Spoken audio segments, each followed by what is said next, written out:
आ जाओ, देखो अपन नेक्स्ट देखते हैं अपन सेंट्रल स्टेट रिलेशन में, फाइनेंशियल रिलेशन में अगला अपन टॉपिक देखेंगे अनुदान ग्रांट। ठीक है ना, ये क्या होते हैं, ये केंद्र द्वारा राज्यों को सहायता होती है।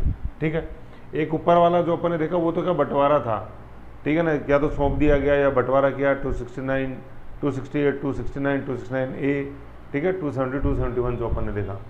एक देखो पिछली फाइल के अंदर एक छोटी सी चूक हो गई, जैसे मैंने बताया था 269A ये जीएसटी, फिर जीएसटी काउंसिल के लिए जो आर्टिकल मैं आपको बता रहा 10 जोड़ेंगे और 279, लेकिन उसमें ये ए और जोड़ना है, 10 तो जोड़ेंगे साथ में ये ए और लगाना A2A, ठीक है ना, ये ए मिस हो गया था गलती से, वैसे अभी इसमें आ जाएगा और देख लेंगे, है ना। तो अब देखते हैं ग्रांट। तो ग्रांट जैसे कुल हुए अपने मोटे मोटे तौर पे तो 2, लेकिन वैसे अपन 3 तरह के ग्रांट देख सकते हैं, प्रकार मोटे मोटे 2 हैं। ठीक है, क्या सबसे पहला है विधिक बोलते हैं अपन, विधिक स्टैच्यूटरी, लीगल ग्रांट नहीं बोलेंगे, स्टैच्यूटरी वैधानिक जो होता है ना, वैधानिक जैसे स्टैच्यूटरी वार्निंग होती है अपने सिगरेट के ऊपर, वैधानिक चेतावनी, ऐसे स्टैट्यूटरी, तो ये वैधानिक अनुदान। ठीक है, वैधानिक का मतलब क्या हो गया कि किसी विधान के तहत ये मिली हुई है शक्ति इसको, तो वो विधान कौन सा हो जाता है, ऐसे विधान ये वित्त आयोग की जो सिफारिश है वो यहाँ विधान का काम करती है। तो आर्टिकल 275 के तहत ये मिलती है, 275 के तहत आवश्यकता नहीं, मतलब प्रत्येक राज्य के लिए इनकी आवश्यकता नहीं होती है। ठीक है, फिर फिर जिन राज्यों को दी जाती है उनके लिए राशि भी अलग अलग होती है। ठीक, फिर दूसरा ये दी कहाँ से जाती है, ये consolidated fund of India Bharat की संचित निधि से ये दी जाती है, भारत की संचित निधि आर्टिकल 266। फिर एसटी पॉपुलेशन कल्याण के लिए एसटी बहुल राज्यों में, जैसे फॉर एग्जांपल जिसके अंदर आया आसाम, अपन देखेंगे schedule areas and tribal areas 5th और 6th शेड्यूल के अंदर। फिर आर्टिकल 275 वाली राशि जो है किसकी अनुशंसा पर मिलती है, अपने वित्त आयोग की। वित्त आयोग अपन ने देखा था कि आर्टिकल 280 के तहत हर 5वें साल राष्ट्रपति द्वारा गठित किया जाता है और वर्तमान वित्त आयोग के समाप्ति से 3 साल पूर्व, तो 5 और 3 साल इसके अंदर ध्यान में रखना है। बहुत बेहतरीन तरीके से समझा रखा, पिछले फाइल में कन्फ्यूजन है देखो। तो ये पहला ग्रांट अपने देखा स्टैट्यूटरी ग्रांट आर्टिकल 275 के तहत दिया जाता है। दूसरा अपन देखते हैं डिस्क्रिशनरी विवेकाधीन अनुदान। विवेकाधीन मतलब ये विवेक के अधीन है, डिस्क्रिशन, जैसे बोलते हैं ना कि आज अपन देखते हैं एडमिनिस्ट्रेशन के अंदर सबसे ज़्यादा करप्शन वहाँ है जहाँ पे डिस्क्रिशन दिया हुआ है? मतलब क्या होता है, ARC के अंदर है कि करप्शन का कारण क्या है। करप्शन का सबसे बड़ा कारण जो बताते हैं ये SDM माइनस सीक्रेसी माइनस मतलब यूँ है ये SDM, पहले SDM है ना, minus transparency is equal to corruption. ये SDM क्या है, S4 क्या है, सीक्रेट रखना, सीक्रेट रखना चीज़ों को। D फॉर डिस्क्रिशन, मैं काम करूं तो करूं, नहीं तो नहीं करूं। आपने कन्वर्जन के लिए फाइल लगाई, आपने नामांकन के लिए फाइल लगाई, SDM के मन में आया तो करे, नहीं तो नहीं करे। मोनोपोली, सिर्फ तहसीलदार ही कर सकता है काम, पटवारी कर सकता है मोनोपोली। SDM ये 3 कारण और इसमें से ट्रांसपेरेंसी इसमें से घटा दो तो करप्शन का रिजल्ट करता है। ये ARC की डेफिनेशन है, एडमिनिस्ट्रेटिव रिफॉर्म कमीशन सेकंड जो है विरूपा मोइली की अध्यक्षता में, वो SDM माइनस ट्रांसपेरेंसी। ये मेरे से IAS के इंटरव्यू में पूछा था 2015 के अंदर IAS UPSC में कि SDM माइनस ट्रांसपेरेंसी, तो वो मैं ARC की पढ़ के गया था। उस गड़बड़ तो वो अपने जो मराठवाड़ा है सोसाइटी कैपिटल ऑफ इंडिया, वहाँ पे वो शुगर मिल को लेके थोड़ा सा मुँह से गलत निकल गया था, क्योंकि इन सर्विस होने के नाते मुँह से गलत निकला तो थोड़ा सा वो एंटी गया मेरे। नहीं चलो खैर कोई नहीं, जो भी है। तो मतलब ऐसी चीज़ें अपन को आनी चाहिए, तो ये बहुत काम है। देखो मैं बात बताऊँ, अपन सोचते हैं इंटरव्यू की तैयारी अपन मेंस का रिजल्ट आने के बाद करेंगे, नो। इंटरव्यू की तैयारी चालू होती है from the very first day, जिस दिन से आप तैयारी करते हो, चाहे PT की, चाहे मेन की, चाहे कुछ बेसिक। मतलब इंटरव्यू में बहुत सारी चीज़ें ऐसी पूछ ली जाती है जो आपने इंटरव्यू के दौरान नहीं पढ़ी, लेकिन प्री या मेंस के समय पढ़ी हुई थी। बहुत सारी चीज़ें, मतलब 90% चीज़ें ऐसी होती हैं जो अपने PT के समय पढ़ी हैं। अब जैसे ये SDM ये मैंने मेंस की तैयारी में ARC के दौरान पब्लिक एड से जब दिया था मैंने 2013 के अंदर ऑप्शनल, तब मैंने वहाँ ARC की ओरिजिनल बुक से रिकमेंडेशन पढ़ी थी, उसके अंदर ये मैंने पढ़ा था। तो इंटरव्यू दौरान कुछ नहीं पढ़ा था, और वो भी पूछा पब्लिक एड ऑफिसर होने के नाते। हिस्ट्री फिलॉसफी था, फिर एक बार मैंने 2 बार पब्लिक एड से दी जब CSET लागू हुआ। तो फिलॉसफी में पढ़ा, हिंदी मीडियम में था, देते इंग्लिश में नंबर नहीं आते थे, तो देखा कोई इंग्लिश मीडियम वाला ऑप्शन लेते पब्लिक एड। बाकी हिस्ट्री पब्लिक एड, हिस्ट्री में हमेशा अच्छा है। और क्या कोई नहीं है, तो अभी SDM से बात आ गई, तो यूँ मैं साझा करना चाह रहा था, इंटरव्यू दिखाने के लिए नहीं, इसलिए कि ये बताने के लिए कि देखो हर चीज़ अपने साथ जुड़ती हुई जाती है आगे। तो वो D जो था ना डिस्क्रिशन, ये डिस्क्रिशन है, जचे तो जचे, नहीं तो नहीं जचे। तो ये आर्टिकल 282 के तहत 282 प्रयोजन क्या, लोक कल्याण, ठीक है। विवेक नामकरण क्यों, क्योंकि केंद्रीय बाध्य नहीं है, बाउंड नहीं है centre to give this type of grants, it depends on the description of the central government, विवेक पे डिपेंड करता है, ठीक है। तो डिस्क्रिप्शन, उद्देश्य क्या दो होते हैं, एक तो योजनागत लक्ष्यों की प्राप्ति, योजनागत मतलब आप पहले जो 5 ईयर प्लान, पूरे 5 ईयर प्लान चले 1 से लेकर 12 तक, फिर अपने नीति आयोग, तो नीति आयोग में भी जैसे जो दे रखी है 75 ईयर्स का जो प्लानिंग बना वो सारा है ना, 25 के 3-5 बनाए 25 साल के, तो उन सब में जितनी भी योजनाएं उनके तहत जो हुआ वो योजनागत प्लान। फिर राष्ट्रीय योजना, राज्यों को प्रभावी योगदान दिया जाता है उसके तहत, नेशनल प्लान के तहत, ऐसे, ठीक है। तो ऐसे करके ये डिस्क्रिशनरी ग्रांट है। तो 275 एंड 282। फिर अन्य अनुदान, ये बड़ा इंपॉर्टेंट है, इसमें ये है एक ही आता है अनुदान में, ये जूट उत्पादन वाला, ये 4 राज्यों को दिया जाता है, जूट उत्पादन करने वाले 4 राज्य, चारों सटे हुए हैं, चारों पूर्व के हैं, एक उत्तर पूर्व का है ना, चारों सटे हुए हैं। क्या अपन जैसे देखते हैं, इनको याद रखो, ये बड़े इंपॉर्टेंट है ये, और इसमें जो कॉन्सेप्ट छुपा हुआ है वो अभी मैं बताता हूँ। जैसे अपन देखते हैं, इधर देखा अपन ने बिहार, देन वेस्ट बंगाल, देन उड़ीसा, और इधर ही आसाम, 4 ये राज्य हैं अपने, ठीक है, ठीक है, 4 ये अपने जूट उत्पादन राज्य हैं, बिहार, वेस्ट बंगाल, उड़ीसा एंड आसाम, ऐसे अपन को बोलना है, ठीक है। अब देखो, एक तो ये जूट है ना, ये जूट होता क्या है, जूट तो जूट क्या होता है, जैसे आपने सूतली देखी होगी, पहले सण आती थी, वो है, चीनी की बोरियां देखी होंगी, वो कंपलसरी किया सरकार ने कि चीनी का एक्सपोर्ट अपने सिंथेटिक कट्टों में नहीं, जूट के कट्टों में ही होगा। तो जूट आपको पता है ब्राउन कलर का वो, तो एक तो केबीसी के अंदर क्वेश्चन पूछा गया था कि जूट जो है ये वो देखिए किस हिस्से से मिलता है। तो एक जैसे अपन बाजरा का आपने पौधा देखा ही होगा, वैसा पौधा होता है, और उसकी जो छाल होती है ना, जिसको अपन बार्क बोलते हैं, बार्क, छाल, बार्क, मलेरिया की दवा भी जो है वो सिंकोना नामक ट्री की छाल से बनती है, बार्क मलेरिया की। ऐसे ये जो छाल है ना, छाल को उतार लेते हैं यूँ ऐसे, जैसे बाजरे नुमा पौधा होता है, उसको काटा, फिर उसके छाल उतार लेते हैं, फिर छाल को सुखाते हैं पहले, फिर उसको उसके रेसे से फिर वो सन बनाया जाता है। पहले तो पाइपों में लगता था, आजकल तो टेफ्लॉन टेप लगने लग गई। फिर बोरियां जो बनती हैं वो जूट से ही बनती हैं। एक बार आप देखना कि जूट का उत्पादन कैसे होता है, तो केबीसी में क्वेश्चन था, फिर ऐसे ही जूट। तो अब होता क्या है, ये आप कॉन्सेप्ट समझो, ये जूट उत्पादन पे ये जो एक्सपोर्ट ड्यूटी है ना, ये क्या सिस्टम है ये। अब जैसे फॉर एग्जांपल बिहार है, तो बिहार ने उत्पादन किया जूट का, और इस जूट को उसने एक्सपोर्ट किया, लीडिंग एक्सपोर्टर है भारत आज भी जूट का। अब तो धीरे धीरे वेस्ट बंगाल में ये बांग्लादेश हो गया। तो एक्सपोर्ट जो करने की शक्ति है वो सिर्फ केंद्र के पास है। अपन ने देखा सेंट्रल लिस्ट के विषय 97 आज 98 उनमें एक है एक्सपोर्ट इंपोर्ट। तो भारत से बाहर व्यापार होगा वो सिर्फ केंद्र कर सकता है।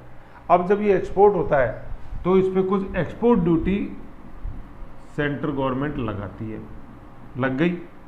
अब बिहार राज्य यूँ देखता है कि यार साला मैंने तो जूट उगाया और सेंटर ने मेरे ऊपर एक्सपोर्ट ड्यूटी लगा दी, एक तरफ तो मैं एक्सपोर्ट भी कर रहा हूँ और फिर तुम एक्सपोर्ट ड्यूटी भी लगा रहे हो मेरे पे।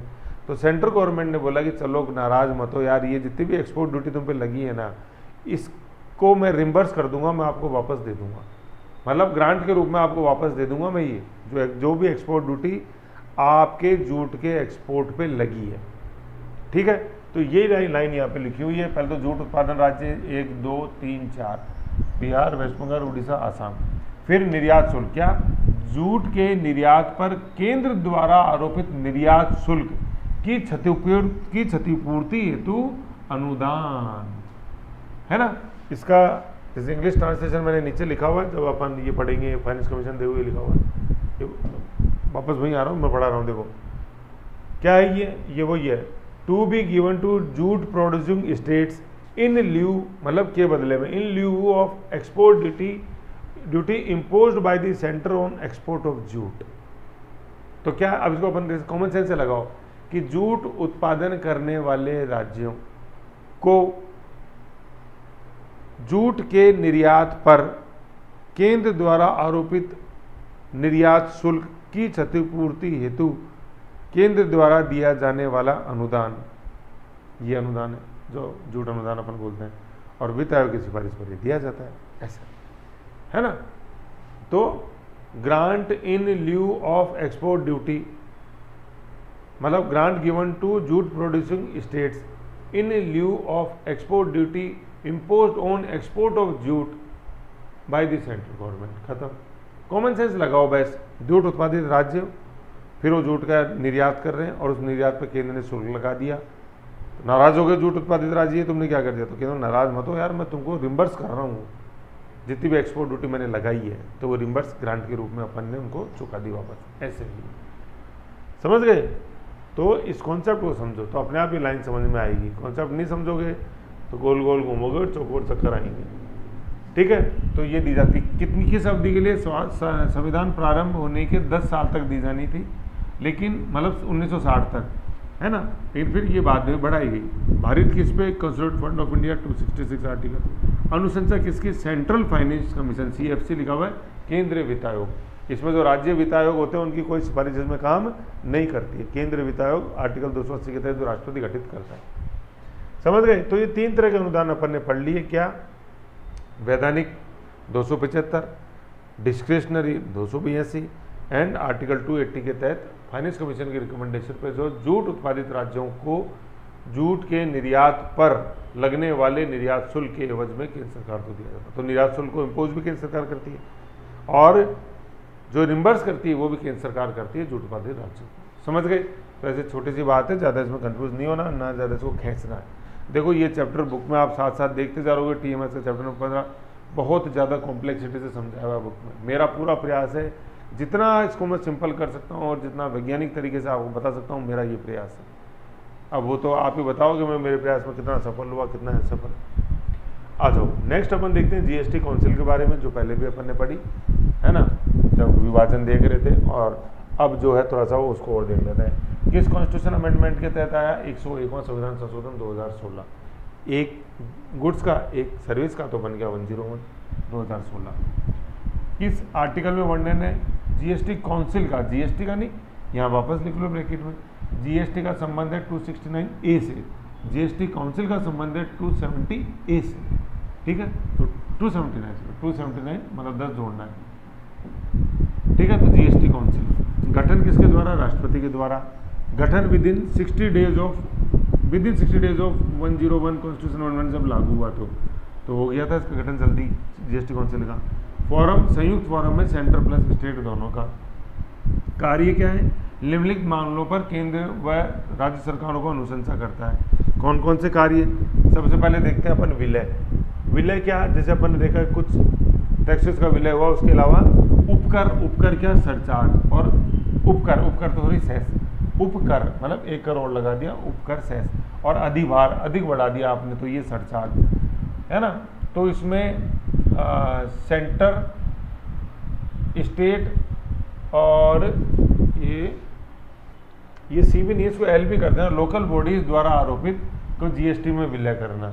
ठीक है, तो ये अभी मैंने बताया था कि ये सरचार्ज, सेस और सरचार्ज विलय हुआ, तो एक बात तो GST पे सरचार्ज नहीं लगता है, ना कोई सेस लगता है। और दूसरा ये सरचार्ज और सेस जिन पे भी लगता है ये शेयर नहीं होते सेंट्रल स्टेट के मध्य, मतलब शेयर नहीं होते। फिर मतलब किस चीज़ का तो विलय हुआ GST में, इस पर सुझाव देगा लगेगा या मुक्त GST किस पे लगेगा और कौन सी एग्जाम्पशन जो लिस्ट है वो है ना, किस पे लगेगा किस पे नहीं लगेगा। फिर दूसरा डिवीज़न की GST से बंटवारा कि कितना होएगा GST की रेवेन्यू का सेंट्रल स्टेट के बीच बंटवारा, उसका आदर्श कानून, इन सब की सिफारिश कौन? GST काउंसिल करेगा। फिर सीमा की कारोबारी की शुरुआती सीमा जिसके नीचे GST नहीं लगेगा, GST की छूट रहेगी। फिर GST का बैंड कि भाई इतने से इतना बैंड में GST लगेगा, जैसे 18 से 28% ये बैंड रहेगा GST बैंड मतलब बैंड विड्थ की इतने से इतना, मिनिमम ये मैक्सिमम ये रेंज GST टैक्स। फिर प्रकोप की प्राकृतिक प्रकोप आपदा के दौरान विशेष रियायत दिया जाना, जैसे आज अपन देख रहे हैं पहाड़ी राज्य हिमाचल, जम्मू एंड कश्मीर, उत्तरांचल बादल फटने की घटना से कितने ज़्यादा प्रभावित हो रहे हैं, है ना। तो उसको सारा ध्यान में रखो, भावुक मत हो कि बादल फटना क्या है, किसको कहते हैं, मैंने बहुत बार बताया है। 1 घंटे के अंदर अगर 200 mm से ज़्यादा बारिश हुआ तो बादल फटना कहलाता है। ठीक है, 200 सेंटीमीटर ज़्यादा बारिश हो जाए बादल फटना 1 घंटे के अंदर। फिर क्यों हो रहा है? टूरिस्ट प्लेसेस ज़्यादा ही हो रहे हैं, तो वो अन्य प्लांट जो अर्बनाइजेशन हो रहा है उसका सबसे बड़ा कारण है ये जो आज डिजास्टर हो रहे हैं। बाढ़ तो पहले भी आती थी, लेकिन पहले नदियों किनारे होटल्स नहीं थे, आज नदियों किनारे होटल है, अनप्लान डेवलपमेंट है, अर्बनाइजेशन है, उसका कारण चाहे पहाड़ी क्षेत्रों में बाढ़ है, चाहे जयपुर में बाढ़, जितने भी महानगर अपन देखते हैं, बॉम्बे हुआ, चेन्नई हुआ, सब के अंदर बाढ़, वो सिर्फ यही नाले चौक हो रखे हैं, प्लास्टिक का अंधाधुंध प्रयोग है ऐसे। ठीक है, तो ये जीएसटी काउंसिल के बारे में था जो अपन को ध्यान में रखना है। फिर मोटा मोटा अपन ने ये देखा गठन किस कॉन्स्टिट्यूशन अमेंडमेंट 101 2016 को, आर्टिकल जीएसटी का 269A, जीएसटी काउंसिल का 279A, और ये तो सिंपल है चीज़ें सारी, किन पे लगेगा किन पे नहीं लगेगा, जीएसटी बैंड रियायत कब देनी है, अनुशंसा ये विलय सेस और सरचार्ज का, इन सब। फिर एक अपन देखते हैं वित्त आयोग, फाइनेंस कमीशन, आर्टिकल 20। आप ये मत समझो सर जल्दी पढ़ा रहे हैं, इससे ज़्यादा कुछ है भी नहीं इनके अंदर, कहने से कुछ सेंस ही नहीं है, फालतू में आपको पागल बनाता हूँ, क्या सेंस है उससे, अपन तो पते की बात सुनते ही पते की है, करते ही पते की। तो आर्टिकल 280 के तहत निकाय की प्रकृति ये क्वासी जुडिशियल है, अर्ध न्यायिक है ना, अर्ध न्यायिक मतलब पूरा कोर्ट भी नहीं है और ऐसा भी नहीं बिल्कुल ही कोर्ट नहीं है, तो इसको क्या जैसे ये दंड देने की शक्ति नहीं है, कोर्ट जबकि दंड दे सकता है, तो फिर से इसको क्या सकती है, कोई भी डॉक्यूमेंट मंगा सकता है, किसी भी एक संबंधित जो अथॉरिटी, पब्लिक गवर्नमेंट अथॉरिटी, उसको सम्मान कर सकता है, आओ मुझे बताओ, ऐसे क्वासी जुडिशियल है। फिर हर 5वें वर्ष इसका गठन होता है, गठन कौन करता है, राष्ट्रपति करता है, संसद नहीं करती है। सेंट्रल फाइनेंस कमीशन की बात करें, सीएफसी की कार्य सिफारिश टू राष्ट्रपति, संसद को नहीं राष्ट्रपति को सिफारिश देता है कि सेंटर के जो कर है वो किस परसेंटेज में बांटे जाएंगे, रेशियो में, जैसे अभी अपन ने देखा 29% 10th फाइनेंस कमीशन 1995 से 2000। फिर केंद्र राज्यों को कितना अनुदान देगा, आपने देखा अपन ने 3 तरह के अनुदान, स्टैट्यूटरी, डिस्क्रिशनरी, अदर, वो झूठ वाला। फिर राज्य वित्त आयोग मोर टू लोकल बॉडीज़ की, जो स्टेट फाइनेंस कमीशन है वो लोकल बॉडीज जो हैं, जो पंचायत और शहरी लोकल बॉडीज़, नगर निगम, नगर पालिका, नगर परिषद, उनको ज़्यादा से ज़्यादा और फाइनेंशियल ऑटोनोमी दे, और अन्य कार्य जो राष्ट्रपति सौंपे ये वित्त आयोग कार्य करता है। फिर वही झूठ हुई, वापस वही आर्टिकल 275 आ गया ये क्या कि 1960 तक केंद्र सरकार को के सुझाव पर फॉर अनुदान, कैसे, to be given to jute producing state in lieu of export duty imposed on export of jute by the central government. किन 4 राज्यों को, टोटल 4 राज्य, बिहार, वेस्ट बंगाल, उड़ीसा एंड उधर अपने असम, ऐसे। ठीक है, फिर कुछ ये राज्यों को संरक्षण प्राप्त है, इम्यूनिटीज प्राप्त हैं, तो मतलब इम्यूनिटीज मतलब कि राज्यों को डरने की कोई बात नहीं, देखो इम्यूनिटीज कुछ है अपने पास, देखो क्या क्या है।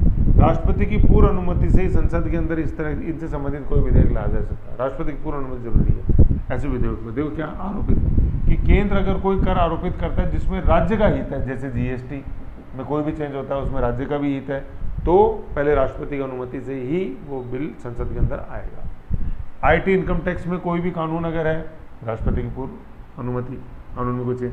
डिवीजन सेंट्रल स्टेट के मध्य राज्यों के नियम में कोई भी बदलाव होता है, फाइनेंस कमीशन ने जो बोला उसके अलावा कोई भी बदलाव होता है तो राष्ट्रपति की पूर्व अनुमति चाहिए, विधेयक लाने से पूर्व। और लास्ट, राज्यों द्वारा कर का आरोपण, संसद द्वारा विधेयक, मतलब राज्य अगर कोई कर आरोपण करना चाह रहा है तो और 2500 रुपये सालाना से ज़्यादा, तो उसमें फिर संसद की अनुमति अनिवार्य हो जाती है, और संसद भी फिर कानून बनाएगी तो पहले राष्ट्रपति की पूर्व अनुमति।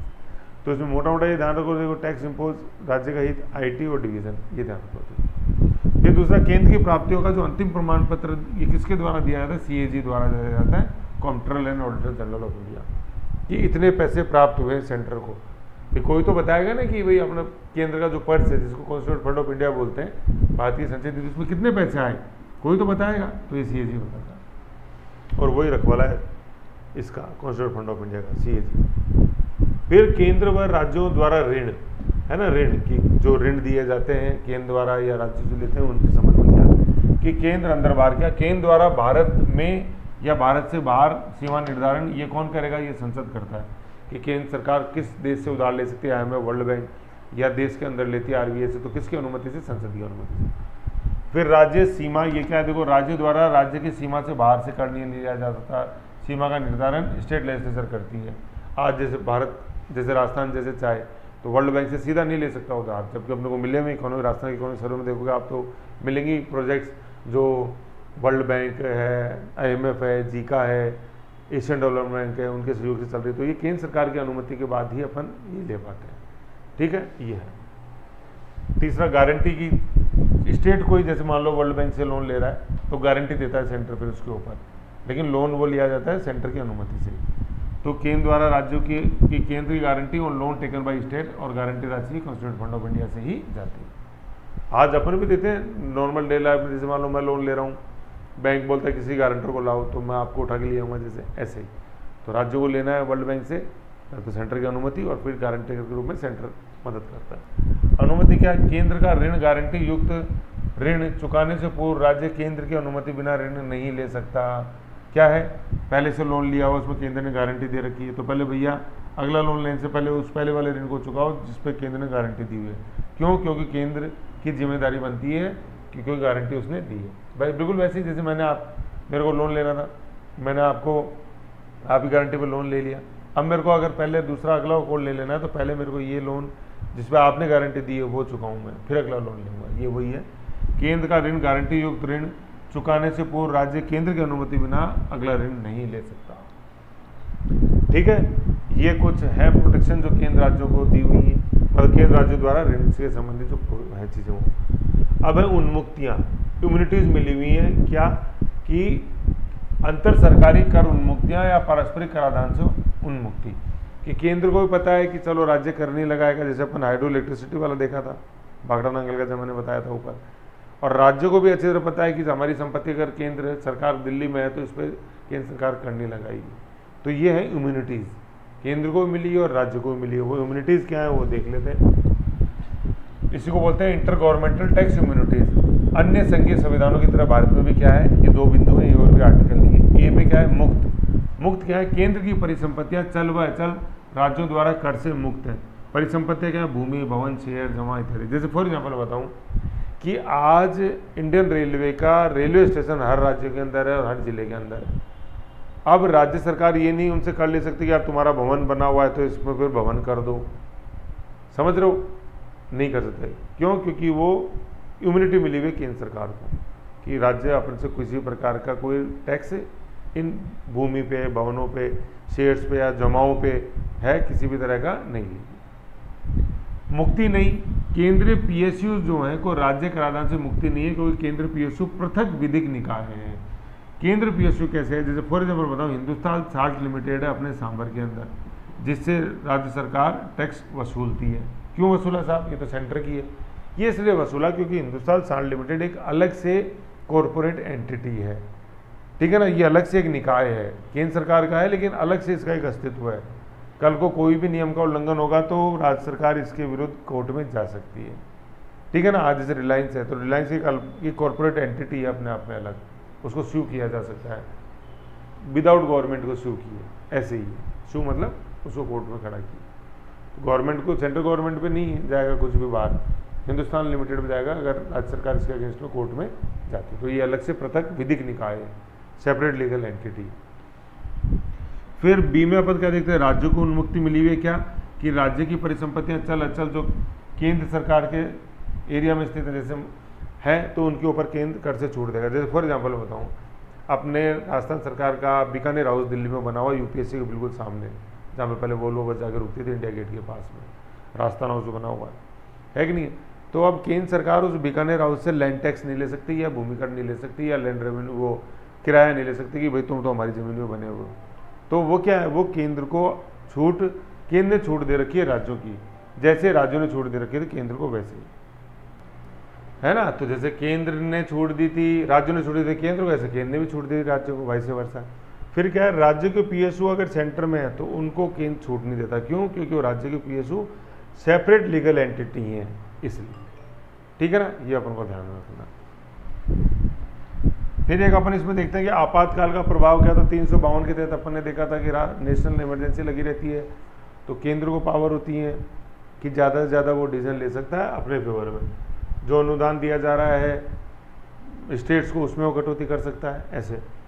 दूसरा 360 के तहत फाइनेंशियल इमरजेंसी जब लगती है तो निर्देश देता है केंद्र राज्यों को। फिर दूसरा क्या, निर्देश कहें कि सबसे पहले फाइनेंशियल मैनेजमेंट के सिद्धांतों का पालन, एफएम मतलब फाइनेंशियल मैनेजमेंट, कटौती करो मिथ्या होता। दूसरा, राज्य सेवा के वेतन भत्तों के अंदर कटौती की जा सकती है राज्य सेवा के अधिकारी कर्मचारी। फिर राज्य का जो मनी बिल होता है उसको राष्ट्रपति रिजर्व रख सकता है कि उस पर कैसे चलाने के लिए कि कुछ खर्चों में कटौती आप करो, ऐसे ही है। अब आता है सीएसआर की प्रवृत्तियाँ, आगे देखेंगे अपन क्या ट्रेंड्स हैं सेंट्रल स्टेट रिलेशन में, ठीक है। तो आज अपन ने क्या क्या देखा, आज अपन ने एक तो ये देखा ग्रांट में स्टैट्यूटरी ग्रांट आर्टिकल 375 के तहत, ठीक है। विधिक अनुदान है ना, हर राज्यों के लिए जरूरी नहीं हो, अलग अलग राशि हो सकती है, संचित निधि से एसटी बहुल राज्यों के लिए दी जा सकती है, जैसे आसाम एसटी पॉपुलेशन कल्याण के लिए। और वित्त आयोग की अनुशंसा पर आर्टिकल 280 के तहत। विवेक अनुदान 282 के तहत जरूरी नहीं है कि देख नहीं दे, विवेक है, सेंटर का डिपेंड करता है विवेक पे। फिर अन्य अनुदान, जूट उत्पादित राज्यों को केंद्र द्वारा आरोपित जूट के निर्यात पर आरोपित निर्यात शुल्क के क्षतिपूर्ति हेतु बिहार, वेस्ट बंगाल, उड़ीसा और आसाम 10 साल की तक के लिए थी, फिर एक्सटेंड हुआ और काउंसिल फंड ऑफ इंडिया से दिया जाता है। तो हर पैसा काउंसिल फंड ऑफ इंडिया से आएगा। वैसे ये कि सिफारिश कौन करेगा, तो इसमें सिफारिश अपन ने देखा किसने, सेंट्रल फाइनेंस कमीशन ने, आर्टिकल 280, बिल्कुल जैसे अपन ने स्टैट्यूटरी ग्रांट का भी देखा था, सेंट्रल फाइनेंस कमीशन देखा था मतलब सॉरी ये वित्त आयोग कमीशन। तो वैधानिक भी वित्त आयोग की पे और जूट वाला भी वित्त आयोग। जीएसटी काउंसिल कॉन्स्टिट्यूशन अमेंडमेंट 101 हुआ, आर्टिकल 279 है, गठन बाय राष्ट्रपति within 60 days, forum joint है, अनुशंसा किसकी, विलय सरचार्ज लगेगा या मुक्त रहेंगी वो, डिवीजन की सीमा तक। फिर सीमा बैंड मतलब कारोबार की शुरुआती सीमा जो छूट रहे मुक्त रहेगा, जीएसटी मुक्त जूट। जीएसटी बैंड बताएंगे, प्रकोप जब प्राकृतिक प्रकोप हो तो उसमें कितना अनुदान दिया गया। वित्त आयोग आर्टिकल 280, निकाय प्रकृति अधिनियम, हर 5 वर्ष राष्ट्रपति द्वारा सिफारिश, सेंट्रल स्टेट कार्य में डिवीजन अनुदान कितना मिलेगा, राज्य वित्त आयोग ज़्यादा पैसा दें लोकल बॉडीज़ को और राष्ट्रपति जो कार्य सौंपे, और वही जूट एक्सपोर्ट ड्यूटी। फिर संरक्षण राज्यों को आरोपित क्या है, संरक्षण दिए हुए, केंद्र कोई कर आरोपित नहीं कर सकती जिसमें राज्यों का ही, तो आईटी में अगर कोई विभाजन है इनकम टैक्स में तो वो राष्ट्रपति की अनुमति से आएगा। बिल डिवीज़न सेंट्रल स्टेट के मध्य जो भी है फाइनेंशियल डिवीज़न अनुदान वगैरह वो सारे राष्ट्रपति की अनुमति से ही विधेयक आएंगे अगर कुछ है तो। राज्यों द्वारा कर का आरोपण 2500 रुपये ज़्यादा तो संसद में विधेयक राष्ट्रपति की अनुमति से। केंद्र की प्राप्ति को अंतिम प्रमाण सीएजी द्वारा।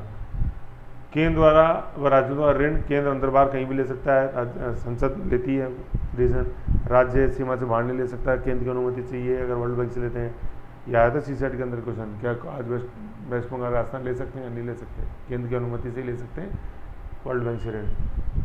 सेंटर गारंटी दे सकता है और फिर अनुमति केंद्र ने अगर कोई दी है तो वो लोन पहले चुकाओ फिर आगे बात करेंगे। इंटर गवर्नमेंट अनुमति ये है कि स्टेट की सेंटर की संपत्ति स्टेट में तो स्टेट उसको कर मुक्त रखता है, स्टेट की सेंटर में तो सेंटर उसको कर मुक्त रखता है। हाँ, दोनों के पीएसयू पे एक दूसरे कर लगाते हैं क्योंकि पीएसयू अलग सेपरेट एंटिटी है। आपातकाल के दोनों अपन 352 360 इंपॉर्टेंट है। मैं आपातकाल में फाइनेंशियल मैनेजमेंट के सिद्धांतों को पालन करो, वेतन में कटौती हो सकती है राज्य अधिकारियों कर्मचारियों की, और मनी बिल को राज्य विधानमंडल के मनी बिल को राष्ट्रपति कटौती हेतु रिजर्व रख सकता है। ये है इसके अंदर। तो देखो शॉर्ट एंड स्वीट है, ज़्यादा खींचने से मतलब नहीं है। ये देखो, ये पढ़ो और उसके बाद क्वेश्चन देखो, वापस रिवीजन करो, इतना ही है। खींचोगे तो दलदल बनाओगे अपने लिए, मेरा कुछ नहीं बिगड़ेगा।